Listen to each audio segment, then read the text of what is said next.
Epic Universe is about to change theme parks forever. The future has arrived. Get ready to witness a revolution in the world of themed entertainment. We're going to explore all 5 incredible worlds, uncover the amazing experiences they have to offer, and tell you exactly what you need to see when this behemoth of a park finally opens on May 22nd, 2025. Epic Universe is a massive new theme park, featuring 5 unique worlds: Celestial Park, Super Nintendo World, Dark Universe, Ministry of Magic and Isle of Berk. The layout of the park resembles a figure 8, with the entrance on one side and Helios Grand, the park's main hotel, on the other. This will create a giant expanded perspective that resembles a World's Fair. Traditional World's Fair featured a midway with pavilions on the sides and the focal point at the end. Now, Epic Universe reinterprets this concept with the worlds on each side and Helios at the end, serving as a focal point. These 2 hubs also mitigate the impressive height of Helios Grand, and with many water features will create an impressive reflection. At the extreme of both circles we have the main entrance to each land. Each subsequent portal will have an equal opposite. If we see the way they all come together, these portals form a cross, and they all come together near the constellation carousel. So the Constellation Carousel becomes the coming together of all the worlds of Epic Universe. And Universal Creative is doing a great job here, framing the carousel within this diverse space. The Constellation Carousel is a unique experience. While many might skip this attraction because it's not as thrilling as others in the park, I would still recommend taking a moment to at least watch the ride go around. Guests enter the park via the giant Chronos. The Chronos serves as the thesis statement of the park, the celebration of all the worlds. Once you stand in front of this magnificent Chronos, notice the various references to the worlds you soon enter. Notice as well the music that is playing. It's all original. Like Islands of Adventure, Epic Universe has a unique soundtrack, immersing guests into this brave new world. Once you venture through the Chronos, you see a statue of Luna and Helios Grand in the distance, representing the moon and the sun. Now, on your left and right you pass through an arcade inspired by great European arcades of the 19th century, and so this neighborhood is named Arcadian Gardens. Here you'll find all the main shops like Moonship, Chocolates and Celestial Sweets. That features an original backstory where Maya of the Skies has traveled across the cosmos aboard her moonship, searching for the finest sweets, all with the help of her navigator, Captain Cacao. Other stores include Other Worlds Mercantile, that is a treasure trove of rare finds and collected wonders from across the realms of Epic Universe. Another character is Vicent Various. He's an explorer who has converted his workshop into a collection of stores in Celestial Park, including one called Sensorium Emporium. The gardens in the front of these various shops will create a calming atmosphere, taking a break from the thrills of the park.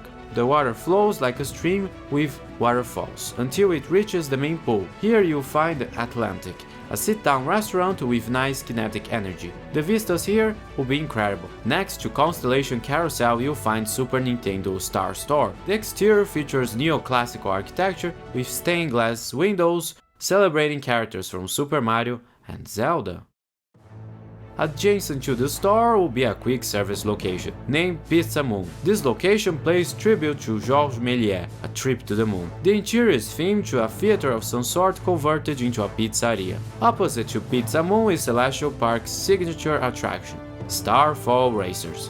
This Mack dueling coaster features impressive airtime moments. The station is themed like a train station, as in the story of Celestial Park, Starfall is used as some sort of inner space transportation method. The overall architecture and design of Celestial Park is inspired by 19th century industrial designs, with an out-of-this-world touch. Elements like steel pillars, arcades, but said elements adhere to classical traditions. This helps Celestial Park have a romantic atmosphere where it's all about the story. Celestial Park reminds me a lot of Epcot, at least the original early Epcot, with large fountain, expansive plazas, and World's Fair inspiration. And at night it is absolutely stunning.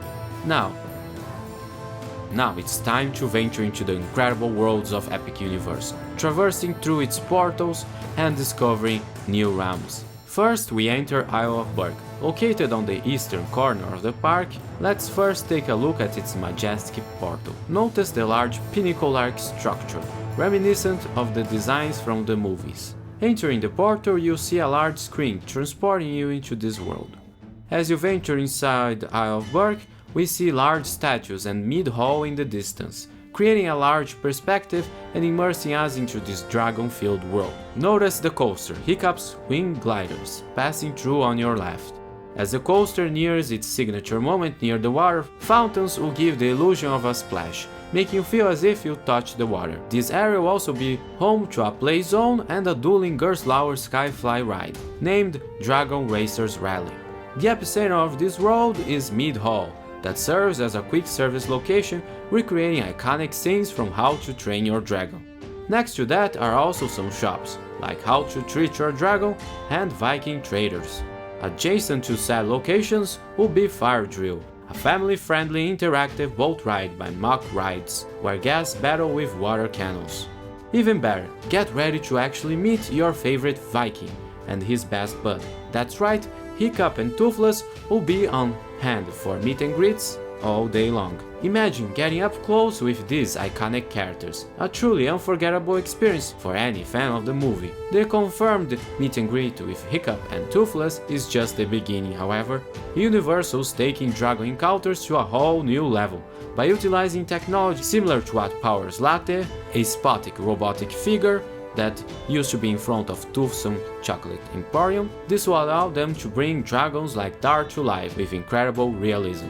Universal also said actual flying dragons will roam this park, not just for media previews, but for regular guests like you and me.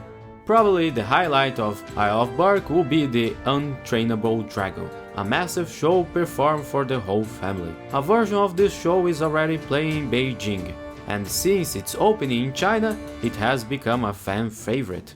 So as you can see, Isle of Berk is shaping up to be an incredible, detailed and immersive land. Beyond the stunning visuals and thrilling rides like Hiccup's wing gliders, Isle of Berk is poised to be an unforgettable adventure and a true highlight of Epic Universe for the whole family. Next up, we enter a magical land, where anything's possible, but before we get to there, make sure to click that subscribe button. Here at Parkitecture, I teach you about incredible theme park design.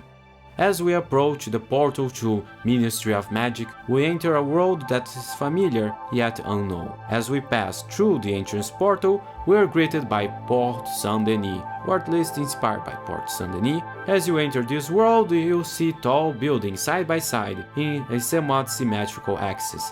This axis continues forward until it reaches this street and turns slightly at the end. This will create the sensation of a street that goes on forever, just like the avenues Uzma built. In the middle of this axis, we'll sit the entrance to Le Suc à Canoe. From the outside, this stand seems small and insignificant, but they cleverly hide the real building behind the tent.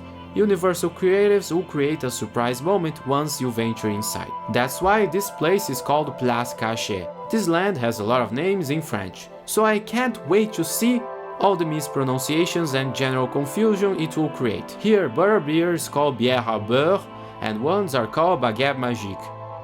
Right next to Le Suc à Canoe, a diagonal that will feature the most impressive view in the land, a magnificent flight of steps in front of a replica of the Sacré-Cœur. This is reminiscent of the Scalinata in Rome. As this space is not accessible to guests, the stairs exist to create space, not to take you anywhere. Epic Universe will also feature elements from medieval Paris. Notice this hidden plaza and alley in the layout. This one is hidden behind the main facades from the boulevard, creating an experience like no other, as it will make you feel as if you left the streets of modern Paris and are now transported into this dark hidden alley. In story, this is where you find Le Gobelet Noir. On the side we have an alley or Rue Malabat that leads towards the main attraction. The entrance is inside this Art Nouveau building, showcasing this beautiful perspective you see here and you see beyond. The buildings are not parallel to each other but instead at an angle, creating a sense of discovery.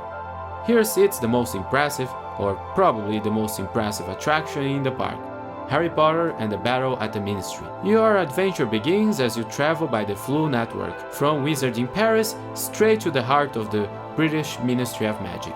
You are here for the long-awaited trial of the infamous Dolores Umbridge. As you step into the Ministry's Grand Atrium, a complete marvel in theme park design, take a moment to appreciate this space that seems to go on forever. So you board enchanted omnidirectional lifts that whisk you to the trial chamber itself.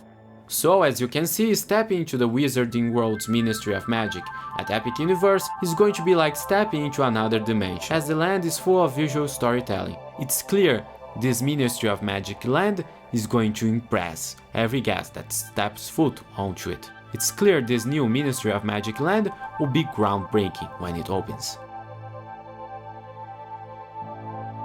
Between worlds, and serving as the main focal point of the park, will be the Helios Grand Hotel. This lowest managed hotel will be a first in Orlando, as it's inside the park. So you have incredible vistas of the theme park from your room, if you can pay the price of that. The hotel features interior designs inspired by contemporary trends, with a touch of Mediterranean, all inspired of course by Helios, representing the sun. So Helios is this massive building that shines through the park.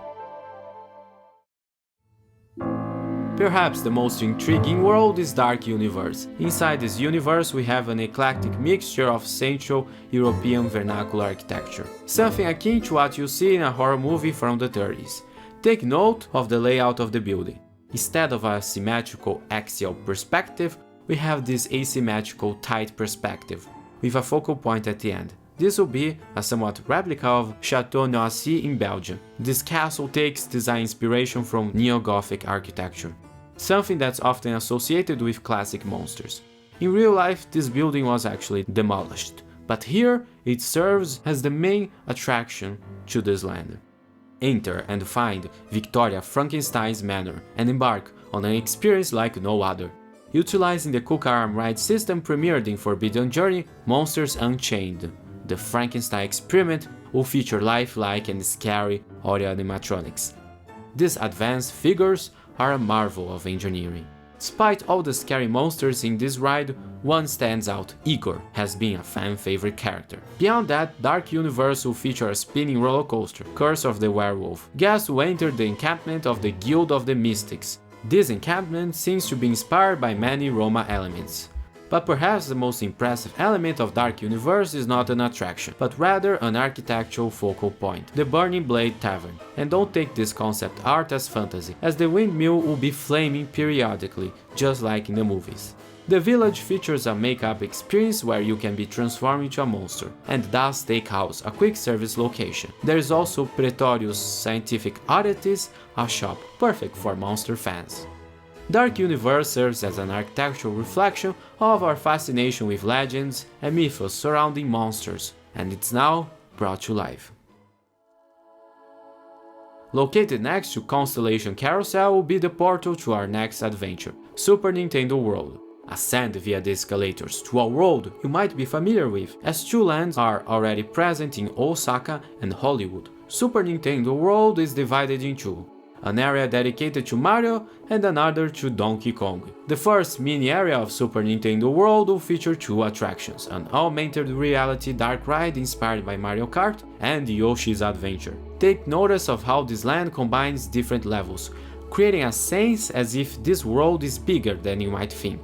Once downstairs, you'll find another portal that takes guests onto a different world within the Mario universe, Donkey Kong. Contrasting with the Mushroom Kingdom, Donkey Kong Country will feature lush landscaping, making you feel as if you entered a video game tropical rainforest. That's not all, as this mini-land will feature perhaps the park's most ambitious roller coaster, Minecart Madness. Guests will hop into a minecart and experience the sensation of jumping the tracks.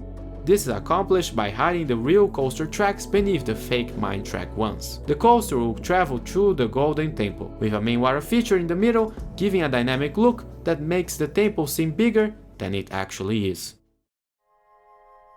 As you can see, Epic Universe is similar in many ways to Opening Day Disneyland, in that each land is isolated from each other, as you have to exit near the same portal that you entered and return to Celestial Park to visit another world. So, as we've explored the breathtaking scope and detail of Universal's Epic Universe, it becomes clear this isn't just another theme park. It's a major turning point that will change how theme parks are made for years to come. From the moment guests step through the groundbreaking Kronos entrance into the stunning Celestial Park, they are immersed into a meticulously crafted world that blends classic design with otherworldly wonder. The park's intricate layout, reminiscent of a World's Fair, not only provides a grand sense of scale, but also helps with circulation or gas flow. Each of these realms, the dragon-filled Isle of Berk, or the architecturally stunning Ministry of Magic, the chilling dark atmosphere of Dark Universe, and the colorful interactive Super Nintendo world, showcases a commitment to pushing the boundaries of what's possible in the world of theme park design and storytelling. The seamless integration of technology, immersive environments, and architecture combined with beloved intellectual properties creates an incredible world. Furthermore, the inclusion of the Helios Grand Hotel within the park itself represents a new level of convenience and immersion, allowing guests to literally live within the story. Epic Universe isn't just about the thrill rides, it's about crafting complete and unforgettable experiences that transport guests to other worlds in ways never before imagined. So, as you visit Epic Universe, don't just ride the rides. Take notice of the incredible detailing, hidden references, and incredible architecture. This park is not just about the rides, it's a theme park to explore, to live in. Universal's Epic Universe is poised to set a new gold standard for the industry, inspiring future theme park designs and forever changing the way we experience themed entertainment. The anticipation for its opening on May 22nd is immense, and for good reason. Epic Universe isn't just a new park, it's the future of themed entertainment.